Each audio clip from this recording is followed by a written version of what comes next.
What's going on, everybody? Daniel Richardson here, and I'm joined by Tyler Phillips. And we are the Kings of Scream. This is the debut episode of our new podcast. Very first one. Very first one. And what's this podcast? Well, we're basically going to break down a classic movie every month. Unless if you guys are clamoring for the shit, and then we'll do it more, I guess. But for right now, once a month we're going to hit. And we want to wish everybody a happy Friday the 13th. Happy Friday the 13th. Tyler, what are we showing? What are we talking about today on Friday the 13th? We are going to go back in time, Daniel. 1980. Oh, take me back there. 1980. You're sitting there at Crystal Camp Lake, and you're thinking, it's such a beautiful day today.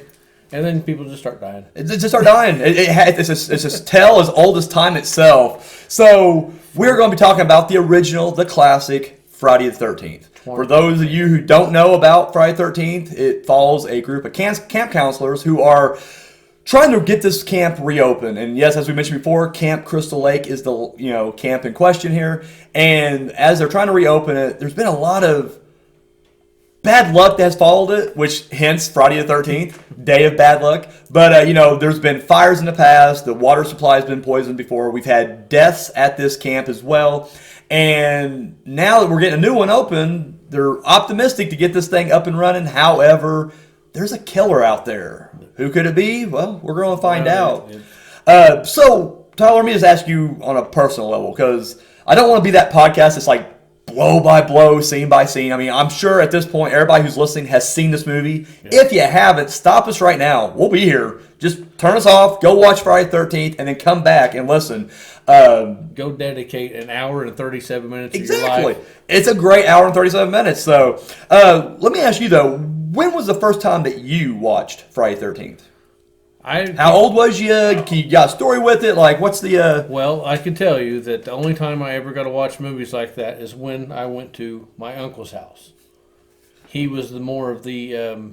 He's the cool uncle. Yes. Yeah. And he also collected all kinds of movies. Mm-hmm. He had stacks of VHS, and the first time I seen Jason was there. Okay, yeah. And I do believe I was like 9, okay, 9 or 10, scared the hell out of me.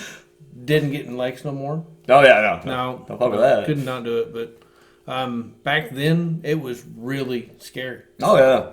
They hit certain points, and you're like, if I go lay on my bed, is it underneath? I think that's what's so magical. Not to get off on a tangent here, but fuck it, it's our show. We'll do what we want. Yeah. There is something magical about watching horror films when you're a kid as opposed to an adult, because you're right. No matter how cheesy the film could be or how, maybe by today's standards, lame it is, when you're watching it for the very first time as a kid, it's frightening. And kind of like you said, it's one of those things where as a kid, there was just something that pulled me to the horror genre. Even though it would scare the shit out of me, I couldn't help myself. And I, too, had, two cool uncles that watched movies I weren't probably supposed to be watching. I had one uncle that was definitely more into the horror, sci-fi, dark kind of stuff. And then I had an uncle that was action and teen sex comedy. So while I'm watching, Halloween or Nightmare on Elm Street on one uncle, the other uncle I'm watching Die Hard and Porky's, So that's kind of like at my house. I went back home and I watched Die Hard and Porky's there with you my go. dad, and then it's like, hey, I'm gonna go to your brother's house and he's gonna show me what boobs look like. Exactly. So I remember it's funny. Actually, I didn't see Friday the 13th Part 1 initially. My first taste, I was probably about 10 years old, and I watched Friday the 13th Part 6. Jason Lives. And that's the one where at the end, Tommy Jarvis throws a chain around Jason's neck, throws him in the lake, and buries him. But I remember the first time I'm watching this, I've always heard about Jason Voorhees. You hear it through school or whatever, but I've never actually seen a Jason movie. And as we're watching this on Cinemax, I'm at my grandmother's house, my uncle's there, the teen sex one, and my cousin. And so I think we were looking for like Cinemax to watch some, titty movies back in the day. See, kids, back in the day, we didn't have internet. We had Cinemax and Showtime. You had to wait till about 9:30, 10 o'clock before the good shit kicked in. And you had to go get the box out of the closet. Exactly. Because Mom knew when you plugged that in. That's it. You're watching titties. You're watching titties. So, but I remember we're literally, we're flipping around, but we get to, Friday 13th Part 6, and I was like, what's this? My uncle was like, oh, man, this is a Jason movie. He didn't know which one it was, but he's just like, Jason. And I was like, okay. And so as we're watching it, I'm just like, so is this the first one? He's like, no. And he didn't know what number it was, but he's like, no, this is, one of the later ones. And I'm like, well, how many are there? And he was exaggerating, but he's like, I don't know, there's like 20 of them. I'm just like, 20, Jason. And for whatever reason, the idea of like this mythology, this backstory, it was just like, it was something intriguing about a saga that followed a villain around. Like, it wasn't the character, the good guys really, it was the bad guy. And I was just kind of hooked in. So I remember it wasn't too long after this that I would get my allowance, $5 a week, and I would go ahead and go down to. We used to have a video store in Bedford. That's where we're from. I guess I should say that. We're on the internet right now. We're from Bedford. Two disembodied, voices here on the internet. We're from Bedford, Indiana, small town, and we used to have a little video store called North End Video, and they had the greatest horror movie selection. And so I'd go down there with my $5, and I'd be able to rent like 2 or 3 movies. And I started renting. Nice people. Oh, great! Max was like one of the coolest guys ever. Yeah. He probably shouldn't have had his job because I rented some movies there that I should not have been renting, and he never questioned it. He never asked if my parents were around. He would just be like, "What? Spy on Your Grave? Yeah, it's right here." Yeah. And I'm like, "Okay." And like the cover of that, like if anybody who knows what I Spy on Your Grave is, the cover literally just shows a girl who was clearly roughed up in probably a sexual way, and her ass cheeks are hanging out the bottom of her nightgown or whatever. And it even says on the cover, like, banned in so many countries. And then literally there's a sticker that says, do not rent to minors. And I rented it at like 11 or 12. So he was too fucking chill. Well, another thing is about this banning movies in countries. Okay, every movie is educational. Okay, how so? I'm curious. It doesn't matter. Okay, well, just to think, if you're at Crystal Lake and you're hanging out and you come up onto this scene of there's a guy walking towards you with a machete, what should I do? You don't do what they did in the movie. Exactly. Run in circles. You got a point, because I'm not gonna lie, a lot of my social skills I picked up from TV and movies. So honestly, any situation I'm in, I got a Rolodex of videos. I'm like, I'll do that right there because it seemed to work out for that guy. I'm not going to run down the stairs. I'm just jumping out the window. I don't care. So that was my first time watching the first Friday the 13th, and I saw it before I saw Scream 1, because if you remember in Scream 1, that's the trick question he throws at her. Who was the killer on Friday the 13th? And of course, she's like, it was Jason, because she saw that movie like 20 goddamn times, but what she forgot was it wasn't Jason, Jason's mother. It was Jason's mother. And I remember also kind of being shocked by that, because as a kid, if you just know Friday the 13th, you know it's a Jason franchise. So I'm watching it expecting to be Jason the killer, and then whenever Mrs. You get a rude awakening. You do, because when Miss Voorhees shows up, I was like, well, who's this old lady? And then she's like, his name was Jason. I was like, oh shit, like what's going on here? So like the audience, I was lucky enough not to know beforehand. In 1980, I also was shocked by the reveal of Jason's mother being the killer. So go ahead. It was you couldn't really tell at first. It was her. Yeah. That was something they did very well, was they hid that aspect of the movie until the thing almost was over. Well, the other thing too is there's a fair amount of cheating though, because a lot of times when you saw her walking in the woods, especially early on, before you see her face, before that final scene, it really was either Tom Savini, the special effects artist, or his assistant. Yeah. So like in the very beginning when she kills Annie, when she jumps out the Jeep and she chases her down, not really Betsy Palmer, the actress, it's somebody else in the outfit. So very manly stance in a lot of those scenes. However, it was meant to be, her. But for a 1980 movie. Oh yeah, no. I mean, if you had no idea, you would not know. Yeah, this is years later that we get all the hints and the tricks and the secrets behind the scenes. So it's like, yeah, I had no idea as a kid. I wasn't just like, wait a minute. You didn't have access to it. You didn't. And not just that, but like, even though I watched that movie countless times as a kid, like I was never that guy who was looking for stuff like, wait a minute, how'd they do that scene? I was just more enthralled with the actual, and I mean, that's one thing we'll talk about a little bit later, is the effects on this thing still hold up today. I mean, they are still very gruesome kills, very awesome effects. So a lot of movies learned off of their kills today. Oh, absolutely. Yeah, the influence and legacy of this film alone definitely lives on today. So don't lay on any beds. No. And if you do, I mean, I don't know, lay in a weird way, so that way if he does reach up, it's like, oh shit, there's no one there. It's a pillow. And you're like, oh shit, arm, I'm out of here. Later. So let's get into some of the details here.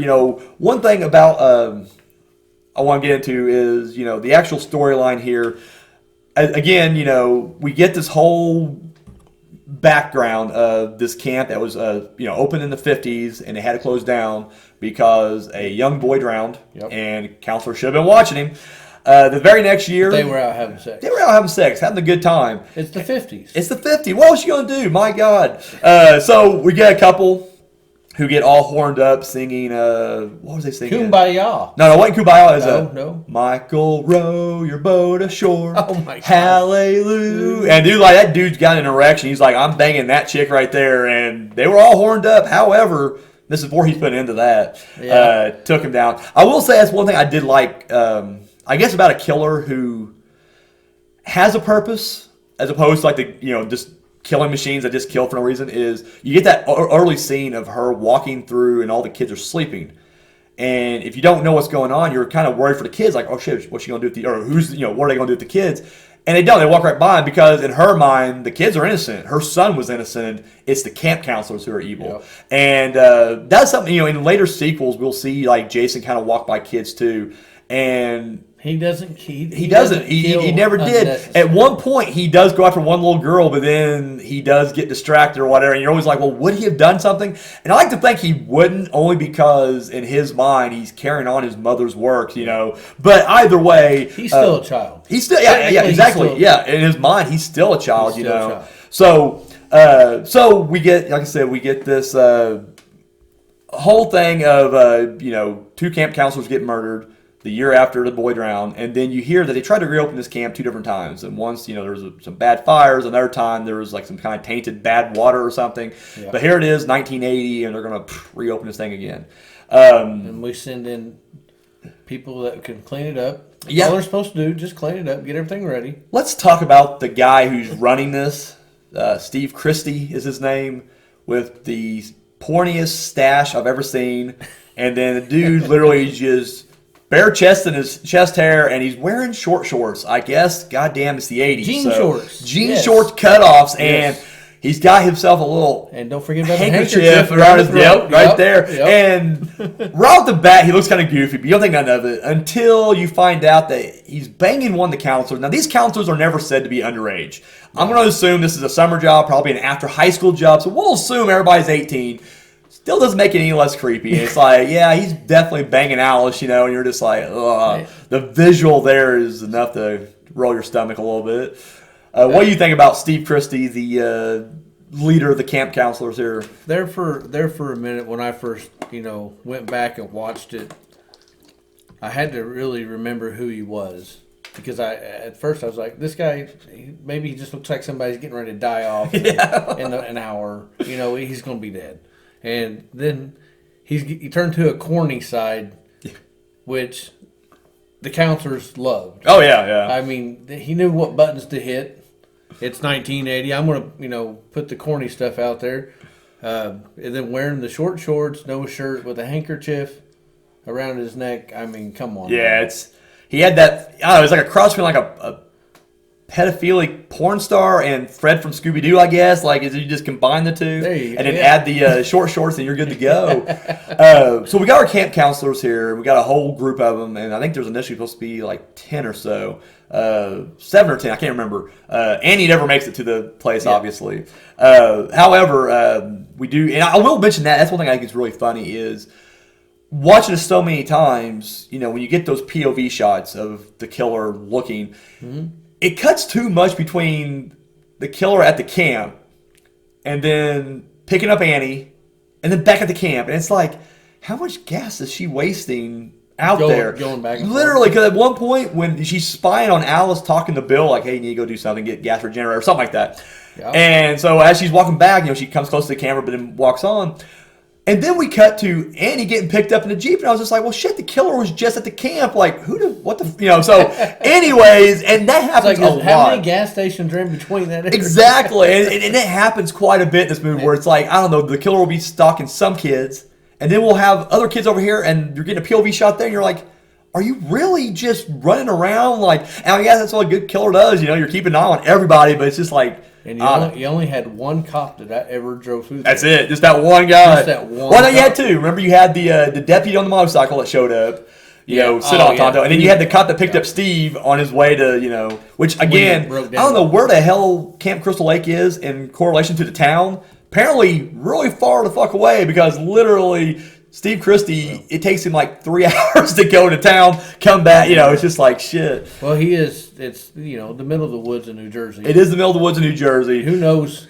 Plus, Steve does stop at the cafe, a diner, and you're like, dude, we got to get shit to do. Like, we got $2.25. Yeah. And don't forget your pie. Exactly. It's like, my God, yearning for those days. That's why the killer could drive around so much. Gas was fucking cheap. She's just like, here's 90 cents, filled up, keep the change. Don't worry about it. I'm good. Here's $1. Have a good day. Yeah. So, among these camp counselors, it's pretty much a cast of nobodies, but there is one notable person who would go on to superstardom. Oh, man. And really, people kind of forget that this is kind of in between two big movies. Even though he didn't blow up from the first movie, that movie did. He was in Animal House. He was Chip, and that was 78, I believe. 78. Okay, so 2 years before this. But in that 2 years, he did a couple films, but nothing really happened. He does Friday the 13th, which does big box office, but we'll talk about that later. But it does really great, but no one got famous for Friday the 13th. Like, no one was just like, was you the kid got killed on Friday the 13th? Yeah. Get over here, we got to roll for you. Like, no one got famous from this movie. But he would go on, and I want to say in 84 was when Footloose came out, and at that point he was off to the races, and Kevin Bacon became a household name. Yeah. What do you think about Kevin Bacon's performance in this movie?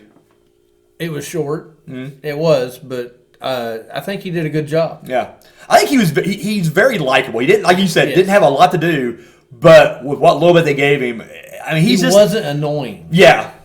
Now, who do you think was really who? If you had to throw that annoying moniker at somebody, I mean, I almost want to say it's the friend Ned. Ned, yes, the one that tells you not to go out there. Oh no, Ralph, Crazy Ralph. Yeah, Crazy Ralph. That guy right there. Oh, you got to have your harbinger of doom, though. I mean, he's got to be a little over the top. I understand his part, but it's like, man, my skin crawls. Honestly, it's one of those things that I don't know because I just grew up with this movie and watched it so many times. But like, the one thing that critics always complain about with slashers in general is like, the characters are generic, the characters are two-dimensional. There's nothing to the characters. They're just there to be killed off. And to a certain degree, sure, I agree with that. But as a kid, I didn't know about a slasher formula. I didn't know about that. To me, like, any of these kids could live or any of these kids could die. I mean, you just didn't know. It's not until you're older and you're like, okay, I've seen these kind of movies before, so clearly that guy's going to get killed, and this one's going to, oh, she's slutty, she's out of here. Yeah. The good girl's going to make it. It's like there wasn't nothing in place when I was a kid, that I was aware of. And so, I don't know, I tend to like, as far as like the cast goes in a Friday the 13th movie, 1 and 2 I feel like has really good group of kids that I can kind of relate to and kind of like. And again, it's like, yeah, they ain't given a lot to work with, but I think they're all likable. They have a very natural performance. Yeah. So I don't know. I was a big fan. Their chemistry worked well. It really did. Yeah, they really did. They felt like they were probably because you had your pissy type of people that are always angry. Yeah. And then you had your petty people but they put them together. No, I think all their personalities meshed really well together. This is maybe our audience will be too young for this one because I'm even too young for this one, and I'm 36. But the guy who played Bill, which he was like the one that the last guy that makes it sort of, and then he gets arrowed to the door or whatever. Yeah. But Bill, his real name was David Crosby, something like that. He was Bing Crosby's son. Bing Crosby is a big-time famous actor / comedian from like the 40s and 50s. And it's just funny that like he had all that name recognition, then his kid goes and does a slasher movie. And I just like, I don't know. And I looked this guy up, and like he didn't stay in acting very long. Like he's actually like a doctor now or a professor or something. But it's just like a guy with many talents. Look at it that way, absolutely. And I thought he did all right here, but I mean, he kind of filled the role of just kind of like bland boyfriend because typically in slasher it's all about the girl, so the guy's just kind of there to more like, hey, can you hurry up and kill this guy so we can get on to the girl? And he makes it so far too. I mean, it's literally him and Annie survived. That's what I don't understand. How come Kevin Bacon didn't make it farther? It would have been awesome to have him throw some punches. As Randy says, from Scream, he broke the rules. He was doing drugs. He was having sex, and the ones who aren't doing drugs or having sex, they're able to kind of keep their mind clear and avoid being killed, So let me ask you, when the last time you heard this? let's go smoke some grass. I love that. Or when they're setting the strip Monopoly, she's like, see if there's any of that grass left. And it's just like, wow. It's like, this is strip our parents, Monopoly and grass, and it's like, and this is how I'm born. This is it, 98 right here. That's exactly. I'm doing the math. It's like I was born in 85. Yeah, I'm probably the product of strip Monopoly and weed. So, or grass, sorry. Grass, yeah. So, you have to be politically correct. Got to be politically correct. So the only other name in this movie that was recognizable at the time, and I mean I'm not posing here because I didn't know who she was before my time, but Mrs. Voorhees was played by Betsy Palmer. She was really big in the 50s and 60s as well. I couldn't tell you the movies she's done. She did a handful, but there was a show. Damn it! As soon as I should have wrote down, I was like, well, I'll remember it. I don't remember. She was on this show, but it was almost like a Here's Your Life or Hollywood Squares type show. And the reason I even know this is because we have a local restaurant. It's a burrito place. It's like a Chipotle, but burrito place. It's a El Rancho del Burrito or something like that. They always have it on the Game Show Network in there. And I don't know, a few years ago, me and Angel stopped in to get some lunch, and they had it on there. And they're just like, and our next guest is Betsy Palmer. I'm like, oh shit, it's Mrs. Voorhees. Where? What? And I'm looking up, and it was a black and white show. And like I said, she was very young, but she had a little bit of prestige. The funny thing is, and for years she felt this way. She did not like the script of this movie. She thought this movie was a piece of shit. Yeah. And she even admitted the only reason she took the role was she had to buy a new car, and she's just like, she needed the money. Yeah, give me the money, I'll do it. And it's funny because she would pass away in 2013, 15, something like that. But in the last few years of her life, she did kind of drop that and embrace it, because she said she never knew the fandom that these movies carried. And it wasn't until, I guess, like she was out and about and someone recognized her and there's like, you're Mrs. Voorhees. And she's just kind of like, really? Like that movie? She had no idea that this has spawned, not just a franchise, but just a life of its own in the eyes of fans. And so I really think that's kind of cool of her that if, even in her early days, if she thought like, this is nothing but one of those exploitation slasher films, that she could kind of embrace it for what it was and what it meant to fans. So really cool to hear that she kind of, when it first started, she probably didn't rather care if it goes any farther or not. No. Well, and that's the thing is, a lot of people even say, like, even Paramount felt that way, because Paramount would release these movies and they'd be super successful.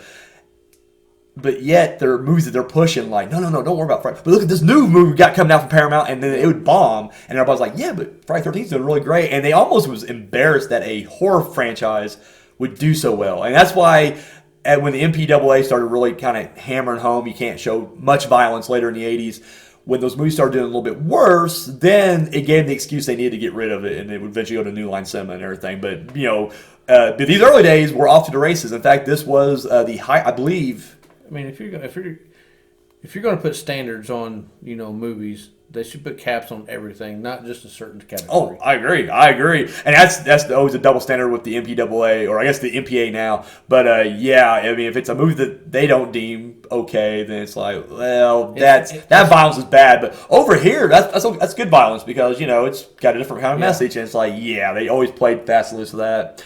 But I believe, if I'm not mistaken, this is the highest grossing independent film. This was not initially produced by Paramount. It was bought by Paramount and then later distributed by it. And then they would produce it. But until this first one was just done by itself, and I believe it was the highest grossing independent film in the horror genre. I don't know what the numbers are stacked up to the original Halloween, though, so I'll have to, That would be I would like to see that. Yeah. If anybody out there knows, please drop us a comment down below, or wherever you're watching or listening to us at. There's a comment section. Hit us up. I know we'll be on Anchor, we'll be on YouTube, we'll be on Spotify. So wherever you listen to your podcast, hit us up. Let us know. We're not ashamed to admit we don't know everything. We don't want to give wrong information. Exactly. We don't have fun. Exactly. So if we're fucking up, let us know below. So so speaking of Halloween, it's interesting to note that when this movie first came together, that's what it was meant to be. And even today, Sean Cunningham, the director, admits it. He goes, we were just ripping off Halloween. He goes, we just want to get a holiday, which even though Friday 13th is not really a holiday, it's a recognizable name or recognizable day. And he literally just told Victor Miller, the writer, he's like, hey, just rip off Halloween. Just set it in summer camp. And that's what he did. What's funny, though, is they really did kind of, even though slashers date back to, Halloween, Black Christmas, even to a certain degree, Psycho, these were films that came before Friday 13th, but Friday 13th really kind of set the formula in motion of, here are your stock characters and here's the body count. And so, because like Halloween's a great film, but there really is no body count per se. Yes, people get wiped off. I almost said whacked off. That would have been a totally different type of movie. Well, I mean, if they're getting whacked off. They're getting whacked off. I mean, they're getting killed it's a good time, exactly. They're getting killed. They're breaking the rules right there. So, but at least Kevin Bacon got to finish. He did get to finish. And I'm not gonna lie, for 1980s, Marcy was hot. So go Kevin Bacon. But no, so you get these formulas kind of put into place, and at the time that wasn't even a thing. But movies that follow Friday 13th would rip off Friday 13th more than they would like Halloween or Black Christmas. So they clearly seen the body count, the formula, and they're like, that's what we want to take, and that's what they use. If you layer it like the Earth has layers, we're like on 1,000 layers deep. Oh, absolutely. Rip off. Oh, absolutely. The foundation has been laid, and then on top of that, so much flooring has been built up there. So then you have the ones that try to reach out by themselves and change things, and then completely fucking fail, and then they get back in line. Yeah, I mean, for the most part, it's a formula for a reason because it works, So, I think another thing we need to really kind of talk about is the special effects. We touched on that earlier. Tom Savini, master special effects artist, actually got this job because of his work in Dawn of the Dead. I don't remember if he did Maniac after this or before this. I feel like Maniac feels like an older movie, but I think it was maybe after this. So either way, it doesn't matter. I think Maniac was before. Was it before this? Like I'm not for sure, but I know they were very close. And Maniac was fresh out of Vietnam, and that's what he said. Because for those who don't know, which again, I feel like we're telling you stuff you should already know, but in case you don't, he was a photographer during the Vietnam War, and a lot of the really fucked up things he's seen kind of haunted him. And so whenever he was, and his passion was doing these makeup things, and so when he would make these bodies, he based them off of what he saw in the war, which is why his work was so realistic, so real. And well, that's what you need. You can't take somebody that hasn't absolutely experienced something, real world experience, put it into a movie. Well, I mean, that goes for anything, whether if you're writing, you're directing, you're acting. You got to take something from your own life. And it doesn't have to be as gruesome as a war, but just something real that you can build on. Because if you're not, you're right. If you had the whole world handed to you and you've lived your life in a bubble, it's like, I'm not saying that your talent can't take you far, but you're going to tell right off the bat, like, well, this guy's never really seen anything, or he's never really experienced anything. Your talent can take you far, but to a certain point, your ceiling's only so tall. Exactly. And really, it is, you got, build from personal experience and growth and everything. I think they knew that when they made this movie, they wanted to make sure they branched off to it, and they kept the series alive. Oh, absolutely. And that's the thing. I mean, the Friday 13th series will always be known for its spectacular kills. Yep. Speaking of which, personally, on your own personal opinion, what's your favorite kill of Friday 13th? Put you on the spot. Putting you right on the spot. Put me right on the damn spot. Oh my gosh.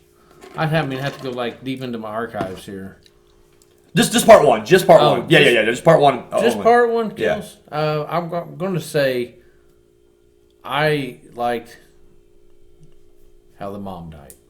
Oh, decapitation! It is an awesome fucking visual. It was. Yeah, it really is. I mean, the way that they made it look, it didn't look cheesy for no. It really didn't. And it's like, oh, dude, she just got her head cut off. Lopped right off. Yeah, she's dead. Sorry, Mr. Voorhees. This is how you really die in movies. This is it right here. She's not coming back. And this is an epic scene in general, because, I mean, it's, we've had Final Girl chases before, but this one really is kind of it set the standard, I think. You kind of think about maybe her head comes off, her body releases the evil, Jason consumes the evil. Could be. Builds off of it. Well, we'll talk about that in a second, too, because that's another kind of thing that I always found fascinating about this series, that they don't even try to rectify in a way, but we'll get that in a second. Yeah. For me, it's a toss-up. And honestly, if I did a top three, Voorhees' decapitation would be number 3. I'm always torn between, I feel like the correct answer that everybody always says is the Kevin Bacon death. And don't get me wrong, awesome death. Arrow through the neck, blood splurting out. Through a bed. Beautiful. It's just awesome. But I was always a big fan of Marcy's axe to the face. Turns around, bam. The way they set the scene up, you see the shadow coming at the back, great suspense, turns around. She does the Wolfman type scream. What I mean by that is, if you ever watched the old Universal Wolfman from the 40s, whenever the girl would be trapped in a corner, she would just scream. You're like, run. Just run. But she's just like, ah! And she just stayed there as the Wolfman's lurching toward her and he's going to choke her. And he's not even like, it was almost like Austin Powers where the guy's like, no! And the steamroller is like moving at like an inch an hour. And he's like 80 feet away from him. And, and so I was doing the same thing here. Like she stops and just like, screams in the air, but again, didn't matter. Axe to the face. Did they know that they can run and scream? You would think, Now, I guess it's funny we say this because what can happen tonight is I can go home after we finish our podcast, make me a sandwich, put the kids to bed, girlfriend's in the bedroom, I'm in the kitchen making a sandwich. Killer shows up with an axe, and I may just drop that sandwich and scream, and then get an axe in the face. So I guess I shouldn't be throwing stones because I don't know how I would react with a killer with an axe. Are you going to freeze or are you going to, that's a decision that you don't know what's going to happen until you're actually standing. I'm going to hope that when I am dead, people will be like, well, I'm sure he tried to run. I mean, he wouldn't just stay there and scream, would he? Because no one would know but me, the killer. He would. Me and Mrs. Voorhees, the only two that knows. He went down kicking and screaming. We know he did. Yeah. Harry Mefferdini did the score. Clearly ripped off Psycho, but in a good way. One thing I thought was interesting, and I don't know, maybe I did hear this previously, but when I was kind of looking over my notes and doing a little bit of research on this, and I won't lie, I just went straight to Wikipedia because Wikipedia is awesome. You always want to know the truth. Yeah, you do. I want to come in disprepared. But Harry said that his thing with this movie was he only cued music when there was actual danger. Mm-hmm. Meaning, like, there's a couple scenes early on where, like, there's a couple of fake scares when Brenda's at the archery range and Ned arrow next to her. No music. Just... Or when they're in the cabin and the snake pops out from the bottom. Again, no music. Just by the way, sound. That snake scared the shit out of me. It doesn't matter how many times I watch the movie. If a black snake is inside this little cabin out in the middle of the woods and there's nowhere to run... That's it, right? That's it. I'm hanging on the ceiling. That's hilarious. Hate snakes. But again, like I said, no music cues to those. No. So the only time you ever heard the music was when danger was present. I never knew that, but I never thought about it. But now I'm thinking back, it's like, damn, he's right. Like there really was no, I'm trying to think back. Every time that she's, when she's walking down, there's no even like just instrumentals setting up the day. Whenever any movie, bright sunny day, and you're seeing the trees, there's some kind of da da da, kind of music in the background, and there's not. It's very silent until it's time. So that reminds me of the ending. Jaws. Oh, Jaws, yeah, same kind of thing. It's like the only time you ever seen the shark was cue the music. Exactly, so then they're like, okay, well then, but I like how they do that. And it's funny you say that. I think Harry Manfredini actually said that was one of the inspirations for the score here was, I don't want to play music until there's something to play about. And then you guys are going to be saying, well, what about the end when she's in the canoe and the music's playing nicely? Yeah, it's playing nicely. It's building up to the jump scare at the end. So, when he comes out of the water? Yeah. So we were talking about this a little bit before, and you were, talking about how there was 3 murders before, and you were kind of, questioning about that, and you said it kind of, confused you. And there's a lot to be confused here because when this movie came out, and I think I've always taken it this way, like the boy you see at the end is not really there. I always took it as it was a dream, but she knew that boy still may be out there. Okay. Why she knows that, I don't know. Why is Jason deformed in her dream? Like, how does she know he's already deformed? Exactly. Yeah. Like, it's like that. She should have no knowledge of that. You can play the psychic card if you want, because I know we get a little supernatural in this series later on, but as of right now, it's like, no, she should have no recollection of him being deformed, because not once does Mrs. Voorhees go, his name was Jason, and he was deformed as shit. No, never happens. It's literally just, hey, his name's Jason. So in my mind, I'm thinking about Jason, I'm thinking like, the kid from Wonder Years, the older brother. I think about him. His name was Jason Hervey in real life. It's like little blonde-haired kid, just, little rascal getting into stuff, I'm not thinking of the deformed bald kid, that's running around getting picked on. Hey, you guys. Exactly. Yeah. So, but anyways, the thing that's really funny. I wish they actually would have never even showed the kid. I'm gonna split mine because obviously it did give us Jason Voorhees eventually. So it's like, if you're going to do a sequel and Betsy Palmer's already dead, unless you do zombie Mrs. Voorhees, where else can you go? And that's where the big thing comes from, because okay, Jason drowned. Yeah. Did they never find a body?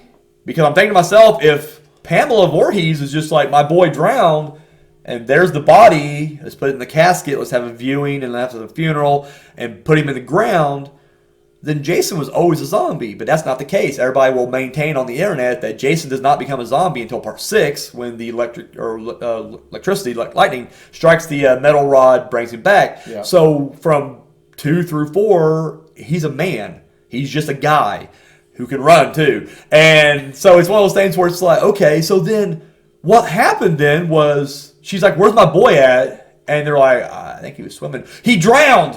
Yeah. Well, we don't know that. We can go, no, he drowned, and you should have been watching him. I'm going to kill y'all. And she runs away, goes crazy. And Jason, meanwhile, was like at the parking lot just like shivering with his towel, like, where the hell's mom at? Like, she's out killing people. Guess I'm going to have to live in the woods for 20-something years. And so, and then that's the legend is, he would come back the night that she gets killed. We don't see it in this movie, obviously, but they talk about it later on.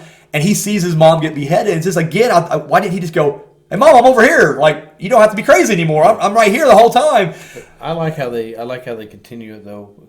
When she's alive at the end, but she's also the first death in the second. Yeah, yeah. She don't make it too far. She's instantly killed off. They got rid of her, and I always wonder why they did that. And there's always so many theories, but to me, it just seems like I don't know. I don't think they wanted to draw her. They just didn't want. Yeah, it is, but again, it's just like they do it so many times, especially those early ones. They would introduce characters, and then even if they survive, they just don't come back. And it's like, not until Tommy Jarvis in part 4 that we have a character that actually comes back multiple times. So, but anyway, yeah, that's kind of the whole fucked up thing. It's like, it made no sense, and obviously I know why they did it, because they're just like, well, screw it, just bring Jason back. Well, he's dead. He drowned part 1. It don't matter. Just bring him back. Just bring him back. Just bring him back. Well, the nerds in the typewriter figure out how he came back, and they never do it. They're just like, nah, he just came back. There's an air bubble down there. That's what it was. He got a hold of the air bubble. sewer, he crawled into that thing and hung out, So when this thing comes out, it's a massive hit, bigger than they ever thought it would be. And I forget how much it actually grossed, but it was made for under $1 million, and then it came back with like, I'm gonna make them I want to say it's around $43 million though. So again, think about that: less than $1 million, and you bring back 40 plus times the amount. Yep. It's like, and then back shit. then that was. Oh yeah, I want to say I read somewhere where like if it was today's money, it'd be like 100-something plus million or something like that. So I mean, no, for its time, it dominated. The funny thing is they never really bumped the budget up too much. I mean, yes, the next movie made for like $1 million something, but it's like you just made $43 million. We're gonna get a few more million to make this movie? Nah, keep making them cheap. We're going to spend the money over here, but they kept producing well. So they made them cheap. They made them cheap. They knew how to make them cheap, but they also knew how to incorporate great things into. Oh yeah, and that's the thing too. You can't, as much as we talk about how Paramount really kind of shat on their own franchise later on, they were really good and instrumental about promoting this movie like it was an A-budget film, like it was a prestige picture that bring the whole family to see, or this is going to be on the same level as Oscar winners. They promoted it as such, even though it wasn't. It was clearly a drive-in slasher movie, but they definitely went above and beyond to make you think, well, no, you're watching something a little bigger, and that definitely helped out a lot. I think the marketing preview where they do the countdown 1. Oh yeah, the trailer, love that. Yes, that is fucking solid, man. It really is. You don't see things like that anymore. No, I think it's one thing. Marketing in general, when it comes to horror movies, it's a lost art. I mean, every now and then you'll see something that maybe kind of touches the surface, but for the most part, it's like, well, because back then though, you really had to push hard because usually the movies were bad. So if you got yourself a shit film, it's like, well, we gotta make our money back somehow. Let's make them think it's something good. I'm not ashamed to admit, I do this with TPS all the time. We make no budget movies. We make fairly bad movies, but we want you to see them. So we always make it act like, oh no, these are crazy, and it's low budget, but you're going to see stuff you never see. I stole a lot from these old grindhouse directors because it's smart. You go for what works. They write the book on it. Exactly, and I'm reading that book. So the fun thing to remember is that this is considered a classic today, but when it came out back then, people shit on it. They were not a fan of this movie. Critics derided it as being a sexist film. How can you murder children? Yeah. Well, man, it's a bunch of innocent teens out there in the woods, and they're being slaughtered. But not just that. They talk about how, and I disagree with this because like Kevin Bacon's scene was pretty brutal. Yeah. I guess Ned and Bill do happen off screen, but so does Brenda. So really, the only female kills you see is, aside from the killer herself, is Annie and Marcy. And so, but a lot of slashers later on would focus more on women being stalked and killed. So then it became like, well, slashers are always sexist. Yeah. I always find that a little ridiculous because it's like, well, the girls are always smarter than the men, which is why they're always the last one standing. That's why they're always the one that foil the killer. The guy is not a problem to go in there and try to figure out Exactly. the situation. Well, he's either too preoccupied with sex and drugs, Yeah. or he's too overconfident it's nothing. Yeah. Oh, you're being ridiculous, honey. I'll go check out that noise, and then he gets wiped out. Whereas the girl is usually the one who's like, no, this don't seem right, this don't feel right. And so the fact that the notion that, all these slasher films were sexist, I do kind of find ridiculous. I mean, just to let you know, if I hear something in my basement, I send my girlfriend. There you go, because we believe in equal rights here. Yeah, equal rights. I don't want her to think I'm doing too much. Exactly. No, I would definitely send my girlfriend and the kid together. Now, you guys both go down there and Hold check it the out. kid in front like a shield. Exactly. Because we believe in equal rights here. But it is funny, over the years, obviously, this would get, legacy. I mean, it would, gain, reputation.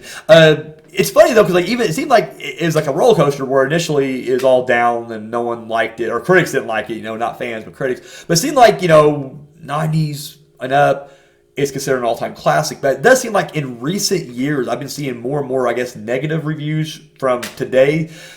I think a lot of that, though, is the fact that it is an older film. It is... A lot of Rotten Tomato scores are dropping because... Yeah. Well, and as that, but it seems like also it's just that there's a pacing thing. Yeah. A lot of people will make fun of the final segment of film where, we get an entire scene of Alice making tea or coffee, and they don't cut away. It's just you watch her go to the cabinet, grab the kettle, grab the tea, go back to stuff. And it is kind of like, well, we could probably speed a few things up. Yeah. But anyway, she's opening the bag. Exactly, yeah. So you get a lot of that. So it's one of those things where it's like, I kind of get their complaints, but at the same time, I don't know. I've always been so sucked into the story that it never bothered me. Like, I don't know, when I'm seeing that scene play out, I know she's being watched by Mrs. Voorhees. I know that, we don't see it. She's definitely at that window looking in, waiting for her next move. I hate when they cut away from things. See, I mean, I'm okay with that. Yeah, let it breathe. Let it, again, yes, there probably is too much, but still. Let it go to a certain point to where it needs to be at, and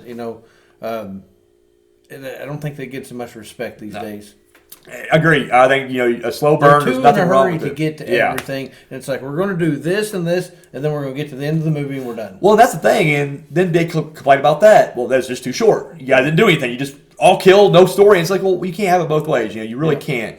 And I agree. I do. I mean, when it comes to, especially this movie, maybe there are certain exceptions where I am like, okay, I don't mind that moves too quick or whatever. But with this movie especially, I do think the pace is fine. I don't think it's too, there is one thing I want to bring up, and this has nothing to do with anything I was going to talk about, but so, I've seen this movie so many times, and it's one of those things where, it does follow a lot of tropes. Now, 2 years prior with Halloween, we had the scene where when Laurie realizes something's bad, and she goes and, she's investigating the house next door or across the street, and then when she sees the first dead body and she freaks out, when she backs up into the closet, then the body comes swinging down, and then she goes over here and there's a body in that room. And so Michael Myers has set up all these bodies strategically. And I always thought that was kind of a ridiculous premise regardless, because I want to see the scene where Mike's like, kill, kill, kill. And then he's like, well, Laurie's still at her house. She's not. Let me string this guy up right here. And he's got to hoist a body over his head, tied up in a certain way, and then, have a tripwire so whenever she walks by, it falls down. How does he see the rope that good with his mask? Exactly. And that's that, but the lights are always off. He never turns the light on, Now, there is a slight, and forgive me, internet, please don't cancel me. There's a slight sexist thing goes through my mind. So I'm like, okay, fine, that's ridiculous. That is ridiculous. But he's a man. He can pick that body up, put it up there, whatever. Yeah. I'm watching this movie, and there's a scene where, same thing, we've already seen people be killed, people are dead, and we're down to Alice. We don't know that Bill's dead yet, but, he's dead. He's dead. So as she's making her coffee, and then she ends up going to check, boom, Bill's dead. Up high on the door, and it's like, okay. Did she hoist him up and then jam arrows in him to stick him to the door? I don't believe she went like this and then shot him up onto the wall. Whatever. Alice turns around and runs back to the house. She ties up the rope. She barricades the front door. And when she's in the kitchen, She's listening. It's silence. She hears a loon in the distance, and she, breathes a sigh of relief. And I'm thinking to myself, there's only one cabin with the lights on. The killer knows you're in there, but whatever. Yeah. And then suddenly, Brenda's dead body is hurled through the window. Oh, yes. So, I want to see... Now, obviously, Betsy Palmer passed away, and even if she didn't, she'd be too old to do it. We need an animated movie where it's all from Mrs. Voorhees' perspective. I want, from the beginning of the film, when she goes on that kill spree, kills those 2 kids, yes. I want to see her set the fires and screw the water over, and then her protesting, don't open the thing again, don't open Camp Blood anymore, to this final scene where she literally has Annie in her Jeep already. She stuck Bill up on the wall. She hangs up somebody upside down. Oh, it was Steve Christie from the tree. So when Alice runs out, he falls down and he flaps down. And then she has to lug Brenda on her shoulders. I'm guessing Samoan drop style. She's got her up, for the AA or the FU if you're from my generation. And goes over to that window and waits for the moment because she can't just this hurl it. And she's waiting now. And it throws the body in there. And it's like, she was old in 1980. Now, granted, when you're a psychopath, I do believe that sometimes it gives you those kind of, your mind's not, it's chemically off, so it's not telling your body you can't pick this up. So I believe there is a certain amount that goes into that.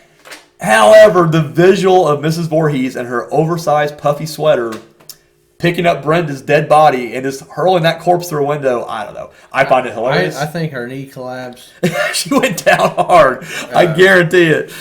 So, anyways, it's one of those scenes where I always just thought, But they did a really good job of, not letting you think that when you're watching. Oh, yeah, no. This is something I've noticed years. Yes. And, years of, after enjoying films, going back and just picking them apart. Because that's something I think a lot of true fans do is when you love something, it's okay to kind of poke fun at it because it's like, well, I love that movie. That's my movie. I'll defend that movie against anything. But since it's my movie, I'm going to pick it apart a little bit. And so that's just one of those things where as I'm watching it, just going, what the hell? When Michael Keaton's holding Jack Nicholson up over the roof. Yeah. You can see the string. Oh, yeah. It's like, I know it's there, but these are 2 of the greatest actors that... Oh, yeah. You're already in the story, so you don't even care. Exactly. So it's one of those things. It's the same thing here. It doesn't detract from the movie at all. Just one of those funny little asides I have. They kept the movie entertaining. Oh, yeah. So that way, you will see a side of... You're not worried about the little things that came in. And I think that's one of the things that the director was... He wasn't worried about. No. He just wanted to put on, I want to give you a good hour and a half movie. Yeah. I want to hit these certain points, and I want you to see. And that's what a lot of critics today will say is, Sean Cunningham was never known for his directorial flair. Yeah. He's not a Steven Spielberg or a Quentin Tarantino where it's like, I'm moving the camera this way because that's the art of it. It's like, no, he's always been a guy that's like, fucking film it, show some tits, blood kills, move on. And there's nothing wrong with that when you're filming a slasher movie. I don't expect it to be this artsy, flashy film. It's like, no, it's a slasher film. Let it slash. I like to see the actual core moments of the movie to where it puts all this stuff together. Oh yeah. It's like that's the place out there in New Jersey. It's still there. Still there, yeah. You still functioning. Tuesday through Friday, 9 to 4. This guy knows, yeah. I've already did your research. I've already looked into it. It's like, man, I just want to go. I would love to go. I think that'd be one of the coolest experiences ever is to go to the actual camp, swim in the actual Camp Crystal Lake. I mean, how awesome would that be? Would you get the feeling if you were swimming in the middle of the lake and you're how would you not? I mean, I'd be constantly thinking I'm being watched from the side or Jason's underneath there somewhere waiting on me. It's one of those 2 things, Well, so he would be mad because I start pissing down my leg. Oh yeah. I pee in that lake anyway, so when he be out fear, it's just like I might go to the outhouse. Would you stay the night there? Oh yeah, absolutely. Do you think you could make it through? No, I wouldn't make it. Here's the thing, though. I think I'd be fortunate enough to be killed off too early, where I wouldn't realize I'm in a bad situation. Yeah. Like it's always bad when you're in a horror film and you realize, oh shit, there's a killer out there. I wouldn't make it that far. I'm the guy who's just like, hey guys, we'll grab some beers. You guys need anything? I'll be right back. And then I get slashed out there in the garage, and it's just like I didn't even know I was in the situation. I just thought I was partying with these teens. Don't ever say I'll be back. Don't say I'll be back. We all know the rules. We all know the rules. So this. Oh, go ahead. That was another thing was they set their own rules. Yeah, that's all. Yeah, absolutely. Like I said, this set in motion like you said before, everything has been built upon this one movie. You know, I mean, the foundation has been laid with this film, and I would say even to a certain degree, Part 2. And if we ever cover Part 2, we'll go into more detail about where it borrows stuff from. But either way, these definitely solidified the slasher tropes that we see today in America for sure. Yeah. Speaking of the sequels, this would go on to spawn. My God, 10 sequels, or sorry, 9 sequels. 2 through X, and then they did a crossover, Freddy vs. Jason, and then we got a remake with their 2009 reboot. You want to go to space again? I would love to go to space. I'm not gonna lie, I'm one of those few. I'm a fan of Jason X. In fact, when it came out, it opened up. I don't know if it opened the same weekend, but it was playing at the same time as the first Spider-Man movie. And I remember we all went as a group. And me and my girlfriend went to go see Jason X, and everybody else went to go see Spider-Man. They was like, we're not watching Jason in space. That's stupid. I want to watch this new Spider-Man movie, which would turn out to be a huge hit and make sequels itself. Jason X, on the other hand, was not a big hit and bombed. But you know what they got? They got my $750. And I loved it. I had a smile on my face the whole time. That ticket today is worth $17. There you go. So the legacy's there. Unfortunately, as of right now, it's all withheld in legal mumbo jumbo, as Victor Miller has sued for the rights because he wrote the script and felt he deserved, and so as of right now there is no plans for a sequel coming up. However, I want to say within the last year or so, I think Victor Miller has won one of the cases, so we may be getting closer to getting another movie soon. And at this point, I don't even care who wins. I just want more Friday the 13th. Like, I'm just a fan. It is the only series that I want to watch till I die. Yeah, no, absolutely. I wouldn't say the only one. There's a handful out there, but it's definitely one of those that I get excited about when there's a new one coming out. And so, I don't want that to go away.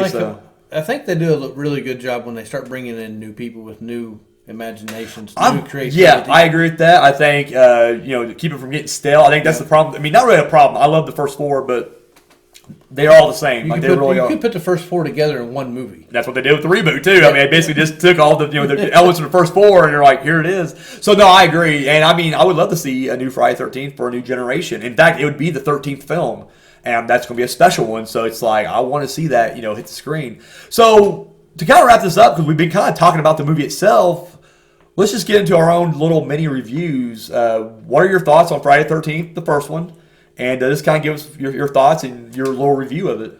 Well, I think for its time, it really surpassed where other movies were setting standards. Yeah. It went on its own. It tried new things, and it was successful. Yeah. And it's just waving at everybody else saying, we tried it. Here we are. We're better than you. Yeah. It definitely elevated kills in the movie, body counts. It definitely took all that. Nobody really cared about keeping count of the body count. Yeah, exactly. That wasn't but the first preview you see of this, it starts out with the body count. They're doing a body count in the trailer even. So we're going to throw this in your face. Okay, we're going to kill off 12 people. Here you go. Boom. You're going to come watch it now. Exactly. Because you want to know what happens on Friday the 13th. And we did. As a nation, we came. So then we still watch today. I mean, you cannot replace movies like that. No, you really can't. And that's what I'm saying. There's a special place in the pantheon of horror films for Friday the 13th. And I don't think anybody would dispute that at all. Regardless of your feelings of it, you can't deny the impact it had. For me personally, I mean, it will always be considered a favorite of mine. Huge fan of not just this movie, but the franchise in general. At one time, I would have said this was my favorite of the series.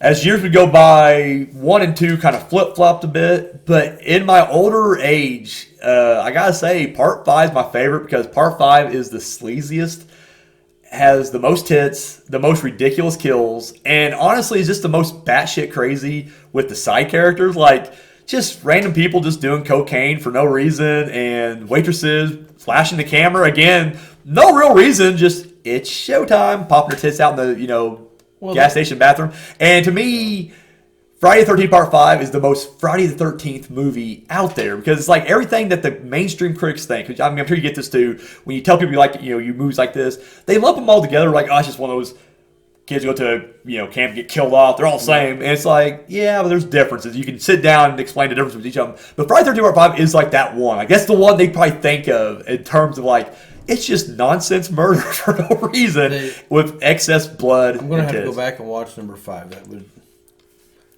I just like how they just, it seems like every movie the body count kept going up. Oh yeah, no, that's what I love about it. It's like they never are short. They never shorted you I remember, on death. I can't remember which one it was. I think maybe a couple of them did it, but I know a couple of them, like, they actually turned it in and they had a few deaths.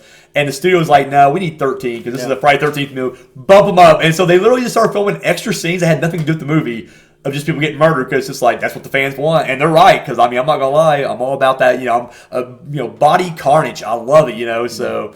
We can probably put a bow on this one. Friday the 13th. We really want to know what you guys at home think about this.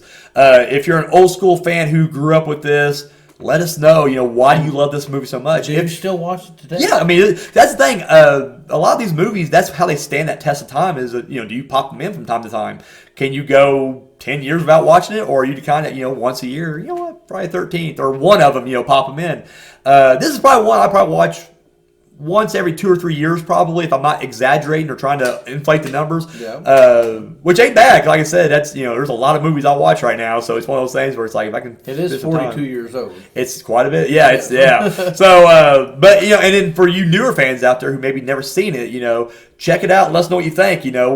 Are you on the same wavelength? Maybe you're not. Maybe you are. And I don't mean this to be condescending or insulting. I just know that with each passing generation, you do kind of tend to think that the older generation movies are just lame. Yep. And so if that's the case, let us know what you did not like about the movie. So either way, we would love your feedback here. And if you did think it was a lame movie, just go ahead and take your permission slip that you got your mom to sign, so you can go to the damn movie theater to watch it. Exactly. And shove it up your ass. So, anyways, guys, I think we're going to put a little bow on the end of this one. We're going to wrap it up.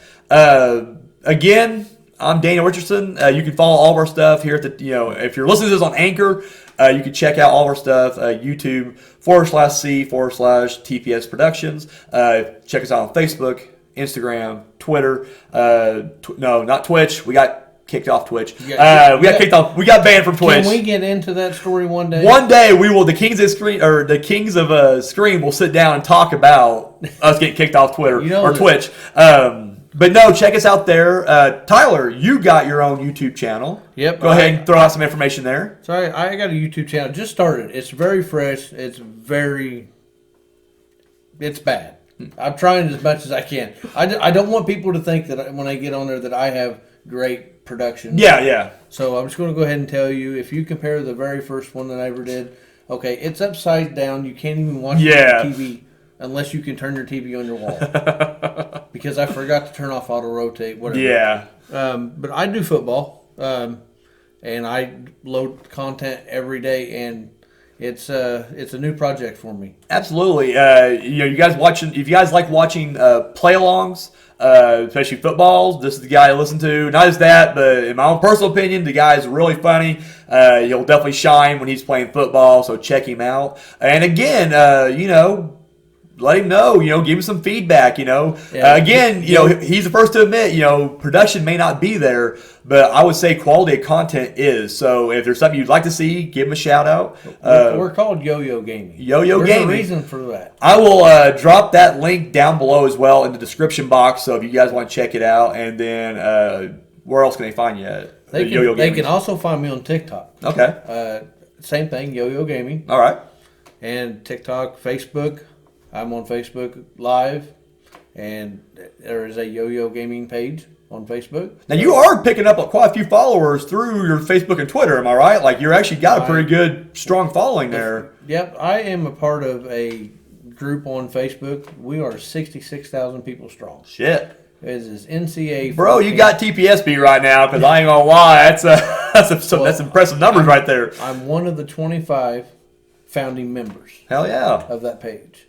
So I, know what it's like to start at the bottom to try to build something up. Hey, we all got to start somewhere, And that game took off. Well, guys, if you're a fan of football, and me bitching, and this guy, throwing a fit when things don't go his way, I would highly recommend this Yo-Yo Gaming on Don't let your YouTube. kids watch it. No, definitely not for the family, but you have to sit back, throw a couple cold ones back, get some food, and watch some play-alongs. Hey, highly recommend it right there. So, all right. So once again, we are the Kings of Scream. I'm Daniel, And I'm Tyler. and guys, we'll check you next time.